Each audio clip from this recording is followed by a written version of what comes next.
We're here again on this muddy field with fences and a totally official sign for Universal Studios Great Britain. I'm joined by, of course, Marcus Thrill Riders. How we doing? Pam Yabod Hemor Wintock. Welcome to the field!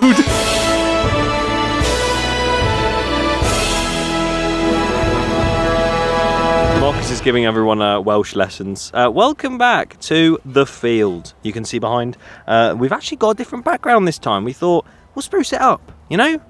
Yeah, it's nice, doesn't it? You couldn't say that in Welsh. It's lovely to be here.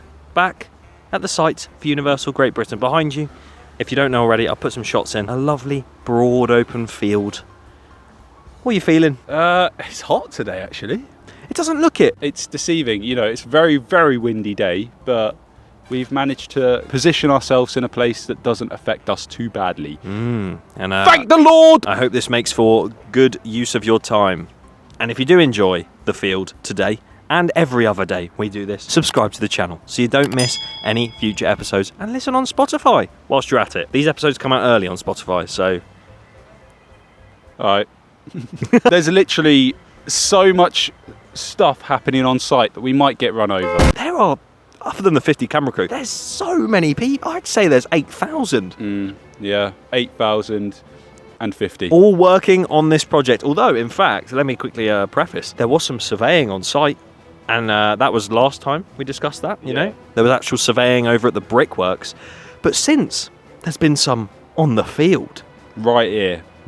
Stay tuned. Before we get into what's been happening here at the field, because there has been stuff happening here at the field. There has been. Watch. Mark my words. You can stop pointing at the camera now, lad. Yeah, since the last episode, Dan.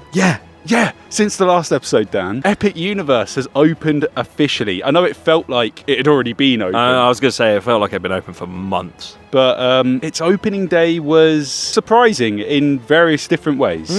It seemed to be very quiet on the park. Yeah. Lots of short queues. Fantastic news, right? Not for those who headed straight to the Ministry of Magic. Oh, God, no. Or straight for the shop. Or straight for the shop, yes, because there was a medallion made. This super cool piece of merch made exclusively for the opening of Epic Universe. Opening day, by the way. Opening day. It literally has the 22nd of May written, inscribed onto it. A very, very exclusive thing. Imagine, an opening of a theme park of this caliber doesn't happen very often at all. No, especially a Universal theme park. Exactly. So you can see why fans would want to buy this.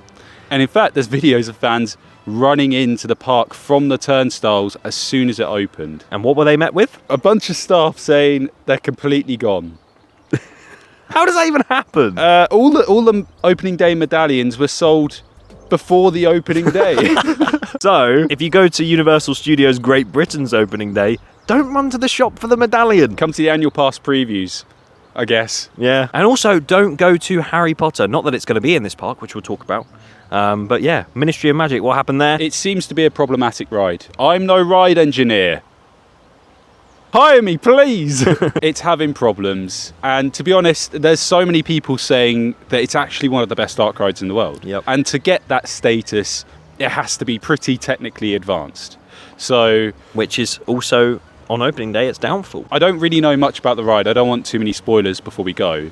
But I don't know much about that ride either. Yeah, it's, I know it's going to be pretty technically advanced, and if it's having so much downtime, that only speaks volumes, really. But yeah, I mean, it's a shame. A lot of people got in that queue expecting to get on it straight away, skip the long queue, and it ended up being a 300-minute wait, and then it got delayed for pretty much 3 or 4 hours, and then when it finally reopened, again, alongside everything else, queue time's very low, which is obviously because they've capped the capacity of the park, which is very interesting.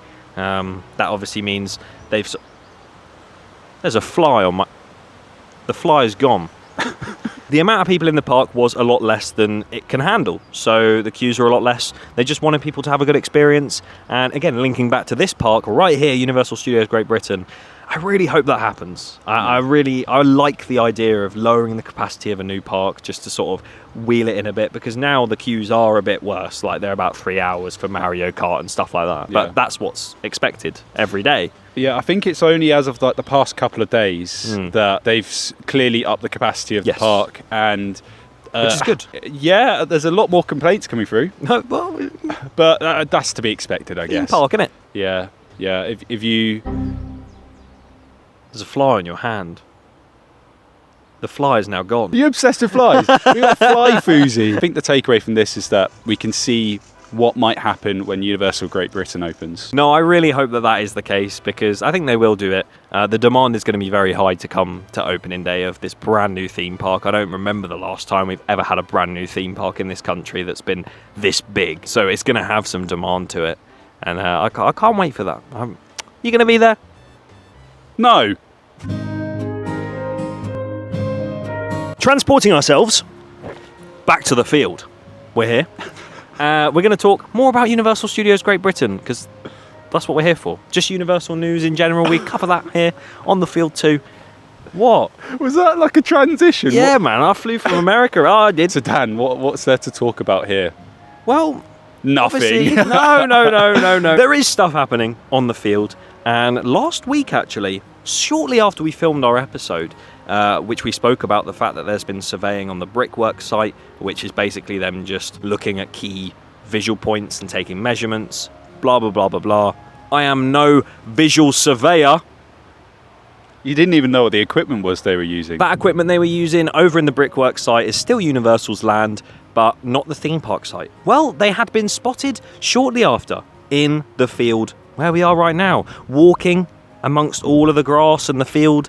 What do you reckon? From my non-engineering background, because I'm not an engineer, from my non-educated brain, I would say that they are taking measurements because they had those things. Someone left it in the comments of the last episode, exactly what that thing's called. Oh, should we get it up? Yeah. Well, those camera type things that they were using on tripods were pretty epic. They've been spotted before rides get built, such as like Hyperia and like even like Toxicator at Towers.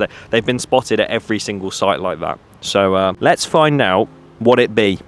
Keep the viewers entertained. Right, let's go for a tour of the picnic basket today. We got the nice grey. I've got it! Whoa. Rob Turner here says that for a little more added context, the surveyors will have been doing a combination of different surveys, most likely adding to one started as soon as Universal purchased the land, such as topographical, showing all physical features and elevations of the land and its surroundings, GPR showing subsurface features such as utility runs, underground voids and buried objects necessary ahead of excavation works, and showing all drainage and water run CCTV survey. Those sorts of things, and they get mapped out, and then they can assist with the production of whatever's being built. So that sounds a lot smarter than what we say. Thank you, Rob. Yeah, I think that's the main thing. The first things we're going to see happen in this field specifically, I think the Brickworks site on the other side of the road is going to be used as like their construction hub. Yeah. In this field where the theme park will be, though, I think the first things we're going to see are all the utilities. Utilities. We need to get electricity into this field. We need drainage, we need all that. And then we also need a lot of excavation as well, I reckon will happen first. I reckon they'll get loads of machines out and start digging loads of dirt. We need to make that whole lake, dig that whole lake. Yeah. Which will be over there. And even like tarmacking the car park and stuff, that will be a later thing. But there's so many different like things we're going to see when construction starts from 2026. It shouldn't be too much of a difficult spot to bring electricity and stuff to. No, there's already pylons running through it. There are some like telephone wires going through and stuff. And I can see telephone poles everywhere I look. It won't be like Six Flags Qiddiya where they had to rewrite the flipping electricity out into the desert. I didn't know they had to do that, but that makes sense. Yeah. Up a cliff. Watch the IAPA video. I did. Yeah. Those who watched this past week in theme parks. Yeah. Oh. I didn't watch it. Talking of the park itself, obviously digging that lake and everything like that, the concept art, I've sort of not gotten over it. I feel like it's still incredible to see. Obviously, it's not going to stay one-to-one, It's definitely going to change. What bits do you reckon are going to change? Let's get into the speculation on the field today. I think this is the fun bit, isn't it? Yeah. Speculating about what we could have. I mean, we're probably going to be speculating for the next 6 years, if I'm honest. We might as well save it a year then. Yeah. See you later. The things that could change are, that massive show theatre at the back.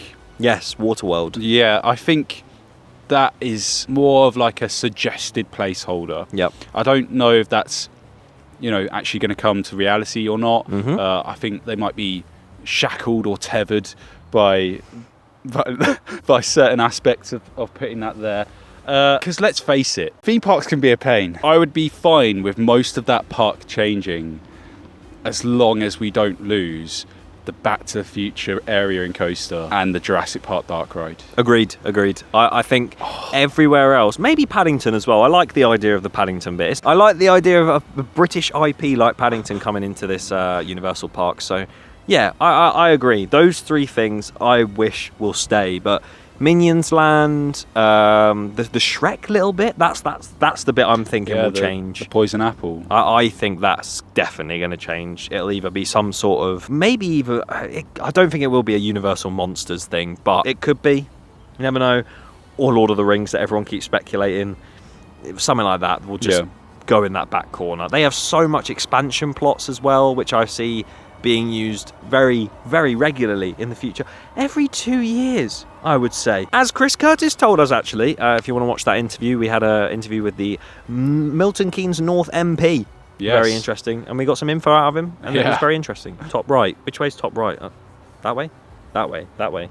That corner of the park is definitely the most speculated area because that's up with Waterworld as well. Yeah, because like the rest of the theme park is very clear on this concept art, but that top right bit where you see that path go into the trees and there's clearly a building back there, very mysterious and blurred. No one knows. And I love that. I love surprises. I love speculation. We're in the summer months now, so planning permission will go in, and I really hope we don't have the usual and get all of the plans for everything, because I'd like it to be a secret. I'd like us all to turn up one day, not here necessarily, but on like a random day when Universal go, let's release a video, because they did it for Epic Universe, showcasing animations of every land and just showing us everything. I would love to see that. Yeah. And that would be a great moment. We've spoken about the areas that we might get. We've spoken about the areas we want to keep, ones that might change, some themes and areas that will not appear at Universal Studios Great Britain right away. What are we thinking? I mean, the obvious one is Harry Potter, isn't it? I think when the first concept came out and everyone started speculating and showing what they think everything is, Harry Potter not being there was a big shock to everyone. Yeah. Which is understandable. It's understandable because of the Warner Brothers Studio Tour. Yes. It's something we all predicted, whether or not it would or wouldn't be part of this park, because not even really this. You got a fly on your hand? Fly Are you obsessed with flies? Fly foozy! Not even an hour down the M1 from here is the Warner Brothers Studio Tour. Yeah. And the way it typically works with attractions is if you have an IP, you normally have it for either the whole country or a set amount of miles. Like a radius sort of thing. Yeah, so Paultons have Peppa Pig. Right? Merlin haven't made Peppa Pig here, but they have elsewhere. Exactly. So it just feels like exactly the same situation. All companies operate the same. And I would also say, even without that rule, a lot of people go over to Florida in this country. I've spoken to many people who aren't enthusiasts, and they'll go over to Florida and they'll say, Harry Potter World. That's where they're going. They love Harry Potter World. It's amazing. You've now got the expansion. You already had Hogsmeade and Diagon Alley. You now have a third, Ministry of Magic in Epic Universe, all in Florida. The UK tourists that go over to Florida, as much as it is an expensive trip and a lot of people may not be able to make that trip, there's so many people that would not bother going anymore if it was here in the UK. It's something we talked about from the very early episodes. Yeah. Is that Universal announced that they don't want to alienise their parks already in America. They want people to still have a reason, a purpose to go over to those parks. And Florida is literally the main one that all of the Brits go to. So I can definitely see that. Whereas you've got things like Back to the Future, obviously Paddington, that's definitely not in Florida. Jurassic World technically isn't in Florida because it's all Jurassic Park. Is Velocicoaster World? A little bit. A teeny tiny bit. Velocicoaster is teeny tiny. Yeah, so if you're expecting Harry Potter, even in the future of Universal Great Britain, sorry. I don't think it's happening, nor do I think Nintendo is going to happen. But that one's a bit different. I think that will happen eventually, just not right away. Really? You think that's going to be a later one? Nintendo would be that expansion plot, and that would bring even more guests in because we know Nintendo is a huge thing. Universal Studios Japan became the most visited Universal Park one year because of Nintendo World. So I'm sure Nintendo would be massive here as well. But again, Epic Universe now has that. So what do? Do you do a different Nintendo game? Pokemon? I don't know. That's not a Nintendo game. Pokemon. Whatever. Pokemon would be Bro so said cool. Pokemon. It's not a Nintendo game, but it'd be so cool. Grand Theft Auto. Why not? Let's just name games. Come on. Club Penguin. All right. Do you remember Club Penguin? I did play a bit of Cub Penguin. What do you? Any IPs that you reckon won't come to the park? So I don't think they'll do Dark Universe over here. No. I feel like that is... They literally said when they were building Epic that it's a land that no other theme park has really done before. Yep.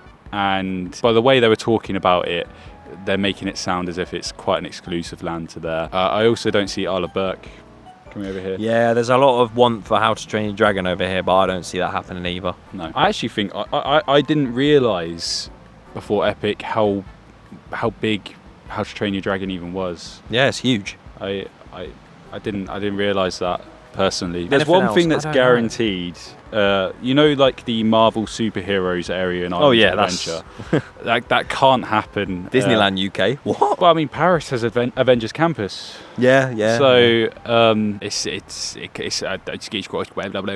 not possible, is it? If there was one franchise or film or anything you would want to see in this park, though, what would it be? Well, Like Dream one. mine wouldn't happen because DreamWorks and Aardman don't want to associate with each other anymore. But Wallace and Gromit and Curse Were-Rabbit was done by DreamWorks, and there are DreamWorks lands at the other parks that are Universal. Yeah. If I could step foot into a Wallace and Gromit themed land at Universal Studios Great Britain, I ain't ever leaving. Well, Daniel, I've got the best news for you. Go on.